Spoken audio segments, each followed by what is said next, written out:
So, yes, a couple of things just to get right into it as we do start AEW Dynamite ups and downs.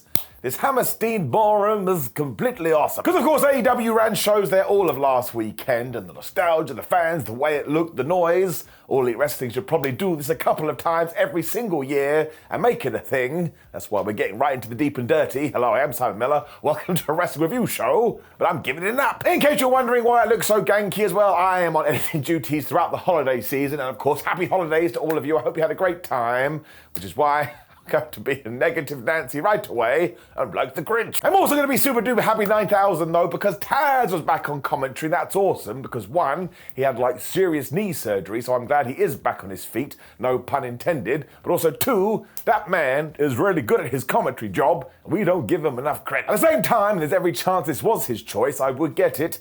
He was just back, given how he was taken off the show, and the fact the whole Christian Cage Hook program is because of Hook's dad, and also because we haven't even had that match yet. Well, I thought this was a little bit of an interesting choice. I just feel like we could have made a bigger deal out of it, because again, now it does tie into narrative stuff. Also, it kind of takes away the drama from Christian versus Hook, because I was there. It's back. Hello, Taz. How are you doing? I'm going to give it a minor down. And listen, it's not actually a big deal. But sometimes things get in my brain, and I can't get out my brain, which is why I'm wearing my warm and fuzzy in your tum-tum t-shirt, which you can buy from prowrestlingtees.com/Simon Miller. It's meant to be like a juxtaposition, although everybody hates that word. Also, you can throw this out of your damn ear, because we were then right into the Continental Classic, and now that we have come to the end of it, I think AEW did another good job. That's 2 for 2. Will Ospreay was also walking a tightrope though, because the second half of his tournament had gone totally bad, and not only did he need a victory here, but he needed to make sure other results went the way of him, and he had another problem.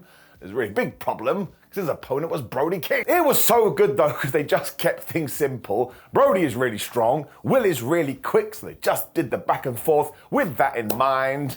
It made me feel very happy in my Tootsie Toes. King just smacked him in the back when Ospreay went for an Oz Cutter, but when he went for a Gonzo Bomb, Ospreay was like, nah, man, and he did a Hurricane Rana instead. And then he smashed Brody's head into Simba the Steel Steps. It turned out he shouldn't have done that, because then King was like, wait a minute, well, I'm going to do that to you. And he crushed Will Ospreay into those things. And of course, once again, he's more powerful, so maybe Will Ospreay was dead. Spoiler, he was not dead. Brody also hit this huge back body drop, which is always nice to see in 2024, because that's like a forgotten move when Will's able to get back into this, and he threw Brody King outside of the ring. When he hit the sky twister press, it's always a lovely thing to watch. He then tried to chop the Giant, which was the equivalent of trying to stick a piece of pizza in your ear to get sustenance. Not actually sure what you think you are going to achieve. When he eventually got cross-bodied into Barry Barricade, which Brody King does like to do a lot. And every time it makes me feel a bit heebie-jeebie. The death shots then came back, so Ospreay went for another Oz Cutter, but Brody was like, ha ha ha, I've already done this once, and he quite literally swatted him out of midair, so Ospreay had become a fly. The best reversal came when Brody went for a lariat, but somehow Ospreay turned that into the Stars Clash, but he only got a 1-2-ooh. This is when they started to turn up the dial, and I already thought it was pretty high. Because William then went for the hidden blade, but somehow got pile drove instead, when eventually Ospreay did get the blade that is hidden. Brody King kicked out at 1. If you weren't really quiet, you could hear a bunch of people on the internet going, I can't believe they did that kick out, but go and listen to the fans, man. Don't you walk into my house and tell me this doesn't work. Ospreay then hit another one, but only got the 1-2-ooh, but he was like, screw it, and he got all the power into his arms, and he actually hit the Stormbreaker on Brody King, which looked damn impressive. 1-2-3. It means that Will is now one step closer to the finals, and I'll give you another spoiler. It does all work out, but this is just what you want from your tournament stuff. I thought it was really good. Let's face it, we rarely ever get really wheelie. Let's get it up. Renee Paquette was then interviewing Christopher Daniels when the Hurt Business walked up. And essentially they were told, you're not allowed in the building tonight. So that was a bit unfair. You couldn't have told them before they came to the show. Phones do exist. Now Shelton Benjamin was allowed in because of course he has a match. And MVP was like, all right, Renee, out of respect for you, we won't do this. And I thought he was lying. Turned out he was telling the truth. We never saw them again. The C2 then continued. We were just hitting balls all over the place, because it was Ricochet versus Darby Allin. Let's just go back to what we talked about last week, because I'm going to double down on that and heel Ricochet It's just so excellent. I mean, if you had watched him over the weekend on Collision, he was basically booting Will Ospreay into ropes onto his penis section to get wins. And here, as soon as he did walk out, everybody was booing him and people threw toilet paper at him, which is a bit weird. Who the flub brings toilet paper to wrestling shows? I just think this is a huge reason why you should jump to a different show or a different promotion when it does make sense. Because I don't think we ever would have got heel Ricochet in AEW. In WWE, I've gone totally nuts here. Too much Christmas potatoes, don't know what that means, but the point is this, I don't think we were ever going to see it before, and now, man, this is the right direction to go. The crowd can't stand him either, so it is working. One of the first things he did was take a cheap shot. There you go. All of this actually helped though, because Darby Allin eventually channeled the karate kick and he swept the leg. But otherwise, this was Darby Allin. The poor guy got murdered for around about 8 minutes. He then missed the coffin drop, and I actually think that's his signature move now, because he barely ever hits it, and Ricochet was super happy with that, because he was like, well, man, now I can get to some of my flipping. Darby was down for that though, because from nowhere he got a springboard splash for a 1-2-ooh. Let's just zoom forward to the bit you want to talk about. Allin was outside of the ring on a table. That damn Ricochet went to the top of the turnbuckle, and he did the 630 through that thing. If somebody had told me, oh, they were both dead, I would totally believed it. Though it really hurt Darby. Or the doctors came out and they were like, man, I don't think he's going to be able to continue. I'm like, what a bunch of crap. No one's going to believe that. You could stab Darby Allin and he'd still go 5 more minutes. It also was a great opportunity to make Ricochet a bigger dick, because even though this guy was totally toast, Ricky made a quick call to Mario. I suppose the King of the Mushroom Kingdom said you can do it, because he started with the stomps. From nowhere, Allin then busted out a code red for a near fall, and Ricochet tried for the springboard 450 when he missed. And Justin Roberts was like, this is your 2-minute call. Now, I totally understand that C2 matches do have 20-minute time limits, and maybe we have been doing this through the tournament, but I watch every single match, and I just think that if we are going to have draws, Justin Roberts should be doing 5 minutes cool throughout every single bout that we have in the C2s. Literally 5 minutes, oh, 5 minutes is gone. 10 minutes, oh, 10 minutes is gone. Because as soon as he said that, the crowd booed because it telegraphed the ending. I am just going to give that a little bit of a down. It stood out like a sore thumb. Nobody wants a sore thumb. And of course it all did come to fruition, because just as Darby Allin hit the coffin drop and probably was going to win, the buzzer went, we got to 0 seconds. Meaning Ricochet and Darby just tied. Now, it didn't really work well, because Ricochet only needed a point to advance to the finals, and he celebrated this like he got a normal win. Poor Darby Allin, he was really sad. It was like he'd just been told he's never allowed ice cream again. So this is going to work out just great. In fact, I'm very excited about the future. Absolutely getting it up. We actually even used the ending of this to tie into our next C2 match, which was Commander versus Claudio Castagnoli. And of course, at the weekend, Darby had taken on Claudio again, and Castagnoli had punched him in the face with brass knuckles. People cannot handle this when you do it in the Continental Classic, because it's meant to be an up-and-up tournament. So when Darby was leading, he looked at Commander, and they basically did a bit of a wiggle-jiggle. And I'll let you into a secret. He may have given him a weapon to use. Dun, dun, dun. We also had a quick promo with Jay White here, and he may as well have gone, hey mate, I'm absolutely going to be taking on John Moxley when AEW has their Australia show. Now, one, what the flub happened to his accent, and two, I'm pretty sure Jay White is from New Zealand. Like, I know it's close, but it's still not really a homecoming now, is it? Otherwise, though, you could feel it in the air. Commander has got so over during this tournament, and he had to get his upset win eventually. Of all the people that came against Claudio, who absolutely got whooped by Karma. Now, Castagnoli did not care about all of Commander's flips, because he just got out the way. Some of the moves he did to him here. This out-of-the-air Sagat uppercut, if Commander's head had come off, I'd have been like, well, yeah, what did you think was going to happen? He also did this mad gutbuster, which I thought destroyed Commander's tum-tum. But once again, he must have watched earlier matches. So he went, wait a minute, the ring post, that's hard steel. And he Hurricane Rana'd Claudio's head right into it. A big old dive actually wounded Claudio's arm as well, so now he was down a limb. And later on, when he went for another Sagat uppercut, he somehow found himself in the abdominal stretch.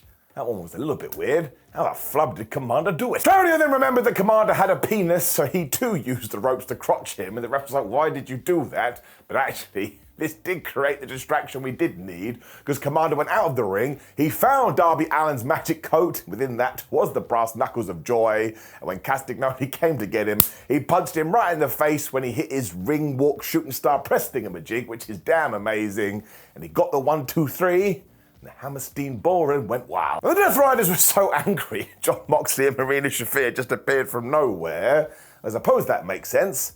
Claudio is one of their Death Riders. Jay White instantly came out because he was having none of this as Orange Cassidy took out Wheeler Yuta and Claudio. And of course this left Jon Moxley in a quite precarious position. But he had the magic briefcase and he started using that as a weapon too. He also whacked them with a microphone as he did have a speaking device. It was all like, ha ha, as you are alive, this is the closest you'll ever get to the AEW World title. Which is essentially a death threat, but he does a worse death threat later, so we'll wait for that one. When out came Hangman Adam Page.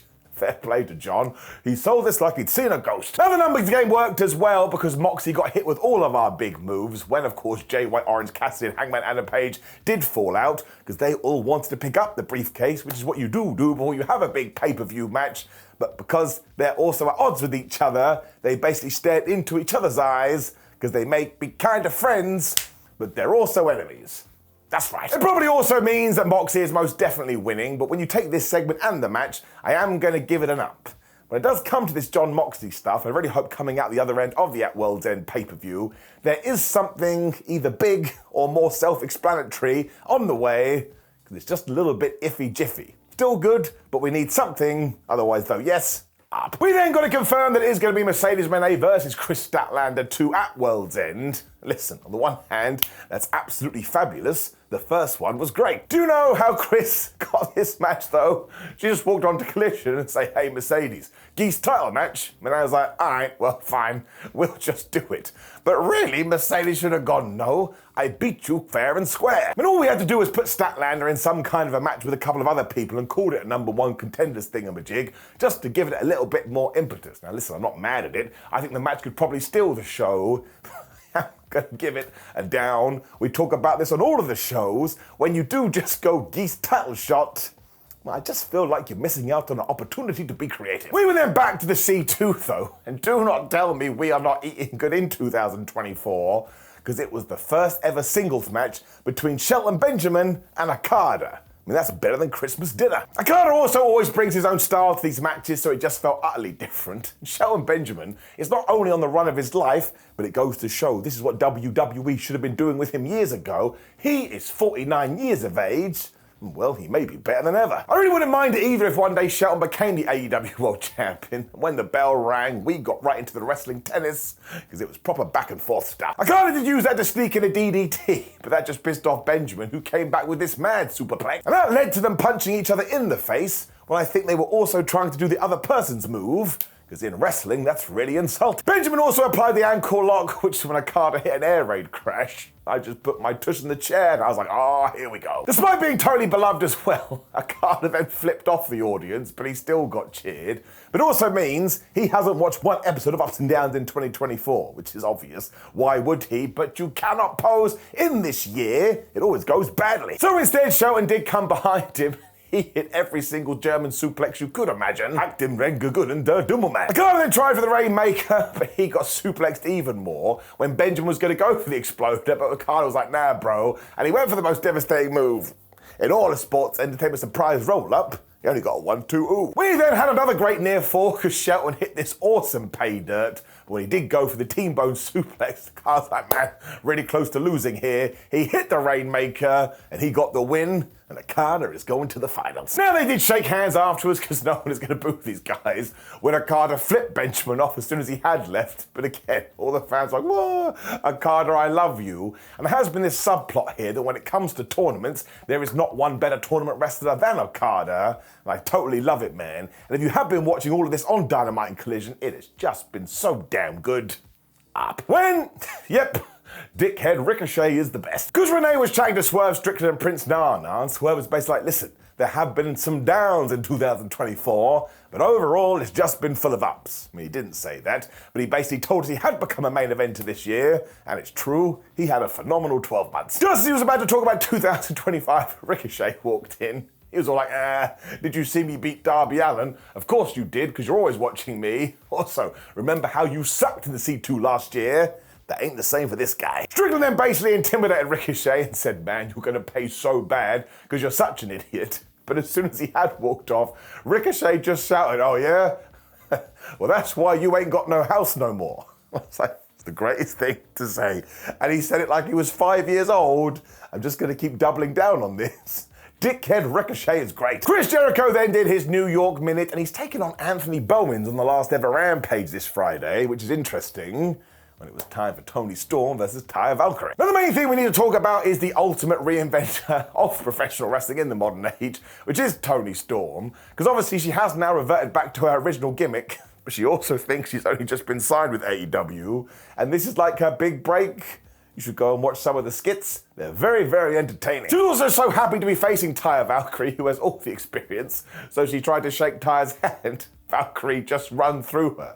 Honestly, that's all I needed. I didn't care about the rest of the match. I had what I wanted. We even got a "she's a rookie" chant from the fans. Some people like to act like, oh man, I can't believe how into the shows the fans are, as if they're just being too nerdy or whatever. But that's the wonder thing about wrestling. When the community is this tuned in, it rules. Otherwise, this was mostly fine. As I always say, it's nothing to write home about, and Taya did get a Meteora for a 1-2 ooh. But eventually they punched each other in the face, we got some sweet cheek musics, Taya hit the spear, and you think that would have done something, but it absolutely did absolutely nothing. Really, it was Deonna Purrazzo on the outside who was really helping out her stablemate, because not only was she tripping Toni Storm, at one point Toni grabbed the rope to break a submission, and Deonna just knocked her hand away. So I'm going to presume that we will see this again, and Taya only has herself to blame here, because after she had hit that running tackle, she posed, which you shouldn't do in 2024, so Storm hit the most devastating move in all her sports entertainment surprise roll-up, and she got the 1-2-3, and again,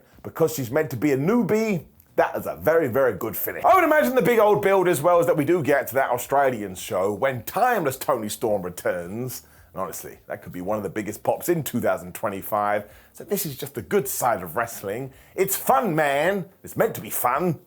We then got this big video for Adam Cole versus MJF, and honestly, fair play to those guys, because over the last week, they have kind of salvaged this story. I still think we should get through at World's End and put it to bed, depending on who wins and who loses, but that is just a testament to their talent and their professionalism. Renee was also putting in the work because she was talking to Hangman Adam Page. While he was getting all riled up about the pay-per-view, in watched Christopher Daniels and essentially went, hey man, everybody else has somebody watching their back, but you don't.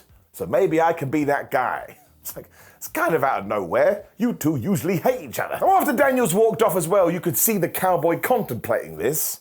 There's absolutely a wait and see moment. I have no idea why they would be joined at the hip or why they would be in cahoots. As we've already talked about, I think coming out the other side of the pay-per-view, we need more with the AEW World Title story. So I wait and see. When we did get to our main event, which was our last Continental Classic match, Daniel Garcia versus Carl Fletcher, and do you see how well this has been planned? The last few months have been about pushing Danny, and they've been about pushing Carl, so we had the jeopardy here, and of course whoever did win, well, they were going to go on to the pay-per-view. It was just go, go, go to begin with when Daniel Garcia did his dance, which we hadn't seen for a while. Actually turned out to be the worst idea of all time, because Carl Fletcher was pissed, because he grabbed him and powerbombed him into the ring apron, which is the hardest part of the ring, and he smashed that so hard I went and wrote a poem. For when you are in the ring, you must watch your back, those motherfuckers are going to try and destroy you with the ring apron. They then started smashing out lariats and using Barry Barricade, and when Fletcher went for the brain buster, he actually wound up in a guillotine instead, which meant Daniel Garcia was trying to choke him. That was not helpful though, because once again, Carl reversed that and dropped Danny Garcia onto his head on the edge of the ring. Don't make me do the poem again. Carl then hit this crazy Liger bomb, but somehow Garcia came back with that Dragon Tamer. And honestly, someone needs to talk to him, because he loves going back too far. He was like this, and Fletcher was like, well, I can see your head. And he grabbed it, and he smashed it into the mat like a basketball. When Carl kicked him off, though, Garcia almost went into referee Aubrey Edwards. This was a great tease, because while they didn't clash, Carl Fletcher realised, oh my gosh, there's an opening here, and he whammed Dan right in the penis. He also hit the brain buster for a 1-2. That's like, man, that was a really well thought out near fall. We then got some power knees when Daniel was able to reverse a bomb of power. It's the most devastating move in all of sports entertainment. Once again, that only got a 1-2. And honestly, these two had great chemistry together. Somebody needs to make them teach science. I think when they were both down though, Carl must have snuck in a med pack, because when Daniel was in the corner, he ran in and smashed him right in the face. When they went atop a tin of the turnbuckle, my gosh, Fletcher hit this brain buster right into those pads, and the way they landed, they were like kind of half in the ring and half out the ring. When Fletcher grabbed Daniel Garcia's dead body, he threw it down, 1, 2, 3. Because things are now super serious, Will Ospreay returned to look at Carl Fletcher, and Carl Fletcher was looking at him, because you know you have to have eye contact, and they are going to meet at World's End, which has been the story for the last few months. This is most definitely getting it up. We then cut to the back where John Moxley and Marina Shafir were here, and I don't know what Moxley was on, but he has turned into an absolutely crazy person, even more so than usual. So while he totally understands that 3-on-1 is going to be a challenge, the big problem he has with Hangman, Jay White, and Orange Cassidy is that they lack heart to be the AEW World Champion, and if anything else, they don't get it. Because to do extraordinary things, you need to make extraordinary sacrifices, and Moxley keeps talking about this. If somebody came up to me right now and said, well, what has John Moxley sacrificed? I'd be like, I'm not entirely sure, but he certainly talks a good game. He then started to talk about that these people won't even sacrifice looking up from their phones, and I have no idea what that means, but I think the point is that the AEW World title is not meant to be some kind of trinket, it's a prize you're meant to desire, and that should be your be-all and end-all. He then most definitely said, though, that because of this, he is going to sacrifice them. So there's the crime counter. I've actually forgotten what number it's meant to be on, but trust me, you said that in the real world, you'd be arrested. Moxie then said he was the king and he's gonna get all the things that come with the king. And I was like, I don't really think you're a king, man. You're kind of coming across more as the Riddler. Him and Marina Shafir then walked off, and listen, the act is really good and they certainly have something to them. This ties back into what I said earlier. I'm certainly invested in this story, but it is kind of escaping me a little bit because John says things, I'm like, man, it sounded badass, but I don't actually know what it meant. However, just to double down, I think coming out the other end of the pay-per-view, there is going to be something big coming, especially as we head into 2025, and given that our world title program is meant to be at the tippity top, made perfect sense. This is how we ended AEW Dynamite. I shall just give you the final standings for the Continental Classic 2. I have them written down here because in the Gold League, Ricochet ended on 10 points, which is wonderful. Will Ospreay and Claudio Castagnoli ended on 9 points, but Will Ospreay beat Claudio in the thing, so he goes through. Darby Allin was on 7 points, Brody King was on 6 points. Paul Commander only got 3. Over in the Blue League, Carl Fletcher got 12 points, which is absolutely tremendous. Okada got 10 points. Mark Briscoe got 9 points. Daniel Garcia got 7 points. Shelton Benjamin got 6 points. And the Beast Mortis got 0 points. Sucks to be a beast. Which did indeed, like I say, bring us to the end of Dynamite, and I am going to give it an up. When they have the C2, it just gives them so much focus. Look at some of the semi-finals we have at the pay-per-view, and the finals either way are going to be tremendous as well. You do have to expect big things from the world title picture, like I say, coming out the other end. But overall, I had a good time. Now, of course, please do leave me a comment below and let me know what you thought about last night's AEW Dynamite. Click the video on the screen, which is ups and downs for Monday Night Raw, to get all of my opinions on pro wrestling. Like the video, share the video, and subscribe. But I truly hope you had a good Christmas, Hanukkah, whatever you celebrate. Have a wonderful New Year as well. I'll be back way before that one. But I appreciate you, my friends. See you soon.